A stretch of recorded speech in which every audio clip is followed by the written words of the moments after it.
হ্যাঁ বাবা, চুলটা কাটতে হবে। তুমি বলো মাম্মি চুল কেটে নেবো আর নেলস এরকম ভাবে চুল এইখানে হবে তো, ওই ওই এরকমটাও হবে আর এরকমটাও হবে। আমি চুলের মুঠি ধরতেও পারবো।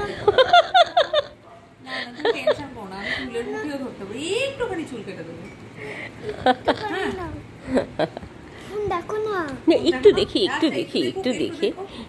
দেখি আমি ফোনটা। না আমি গেমস দেখি। তাহলে চলো আমার সাথে চেম্বারে চলো। তাহলে চলো যাও পেশেন্ট দেখে এসো, যাও পেশেন্ট দেখবে, চলো। যাও না না না যাও, বেবিদের ইঞ্জেকশন দেবে, তারপরে কি সমস্যা? যাবে। হ্যাঁ তাহলে যাও মামির সাথে চেম্বারে যাও, পেশেন্ট দেখে আসো, যাও। ভালো হয়েছে। ভালো আছে? হুম, মা সাথে যাব। কি করবে? 60 দিদি বলো। একটু ফোন দেখো না, আমাকে ফোন দাও না, বাচ্চাদের ফোন দেখতে নেই, শুধু দিদিদের দেখতে হয়। মা আজকে গুগলকে বলে এই লাইটটা ফিক্স করে দিই।